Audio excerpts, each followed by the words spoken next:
À cause de mes relations familiales, j'en ai connu beaucoup, et je peux dire que je me suis rendu compte qu'on n'apprécie pas toujours cette profession à la hauteur qu'elle devrait être appréciée. Parce que les étudiants, par exemple, ont le réflexe, l'habitude de critiquer tel ou tel professeur. Il y en a un qui a un tic d'expression, l'autre a une marotte pour son enseignement, un autre a quelque chose, bref. Et les étudiants critiquent. Évidemment, ils ont des efforts à faire pour apprendre la matière et c'est embêtant parfois. Voilà, on critique facilement. Mais on ne se rend pas toujours compte que donner un cours a exigé beaucoup du professeur. Par exemple, dans ses recherches, jusqu'à trouver ce qui le convainc. Ensuite, il a été obligé de soigner son expression, d'éliminer des choses qui ne conviennent pas, rendre sa diction la plus claire possible. Bien, un professeur, pour faire son cours, a dû faire beaucoup d'efforts.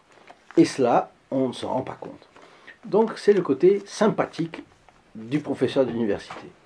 Aujourd'hui, nous allons voir un autre qui a ce côté sympathique, mais qui recherche la vérité, mais qui a un défaut aussi.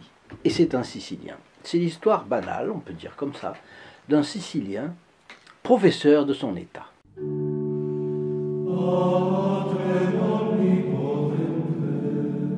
Cher ami, fidèle du Padre Pio, bonjour. Aujourd'hui, donc, l'histoire d'un Sicilien, professeur de son État. Sa mentalité est rationaliste, donc sceptique.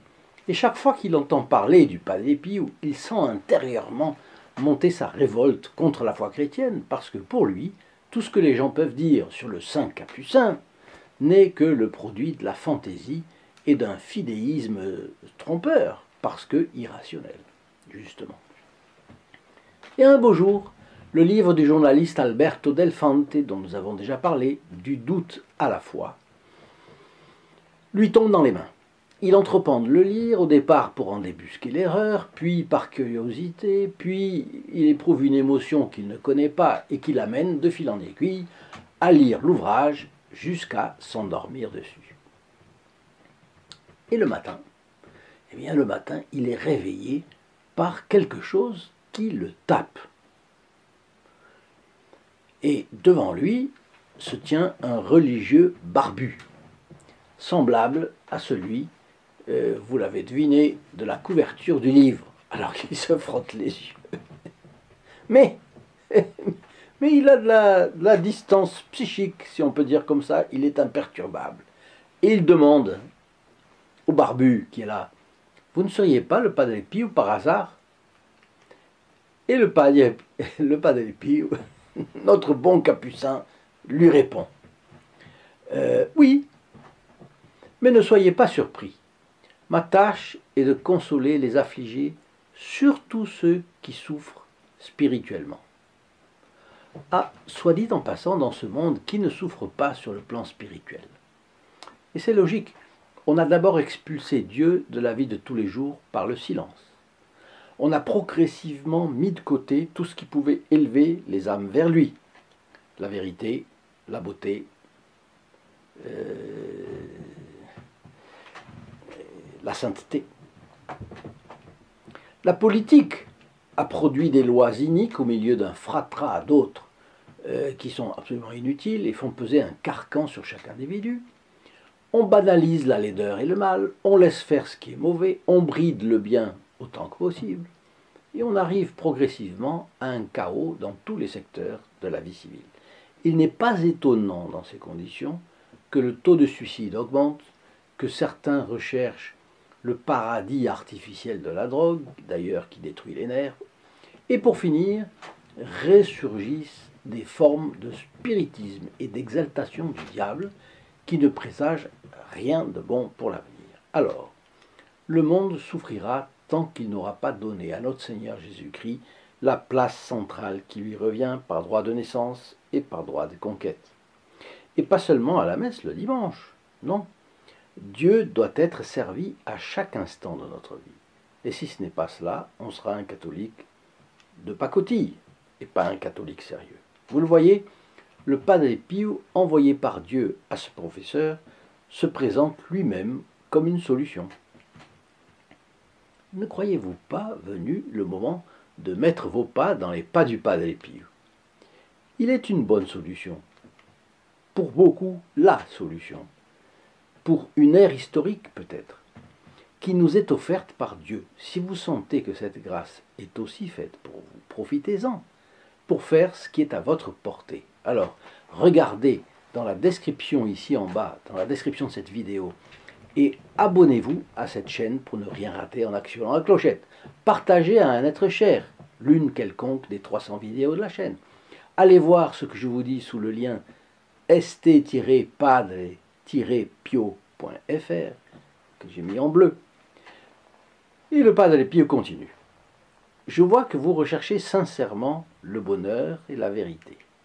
En d'autres termes, vous cherchez Dieu. Pour ce qui est du bonheur, il vous faudra attendre un peu plus longtemps, car la terre est une vallée de larmes et chacun de nous doit porter sa croix. Juste une petite parenthèse. Vous avez vos croix, je n'en doute pas.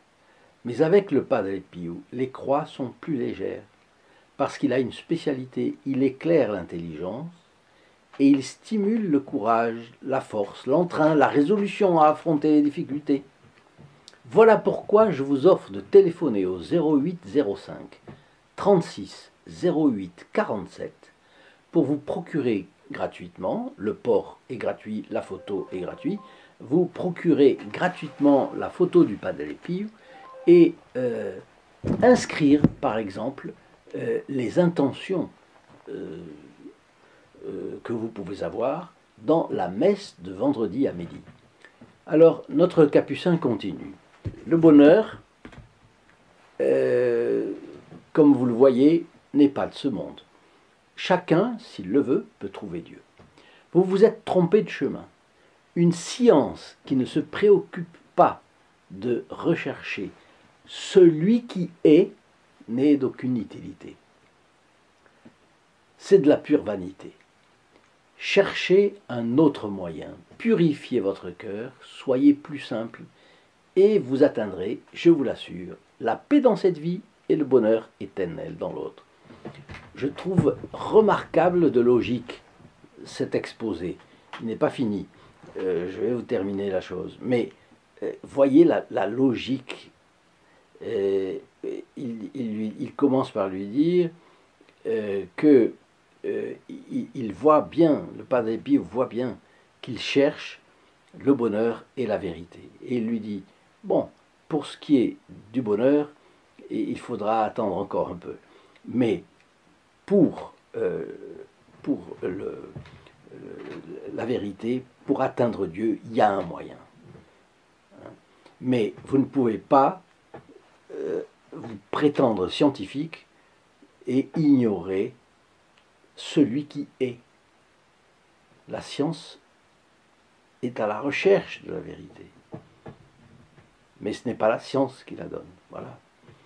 Donc, le Padre Pio continue. Maintenant, je dois partir, car d'autres m'attendent. Avant de partir, je veux cependant bénir votre maison. Loué soit notre Seigneur Jésus-Christ. Et puis, il a béni la maison du professeur. Bon. Cette incroyable vision terminée, le professeur a sauté de son lit et a noté chaque mot de ce dialogue, mais avec l'impression que quelqu'un guidait sa main pendant qu'il écrivait. C'est pourquoi nous en avons la transcription dans son témoignage, d'ailleurs d'autant plus percutant qu'il vient d'un ancien rationaliste. Chers amis, je vous souhaite la bénédiction du Padre Pio et vous dis à demain. Au revoir.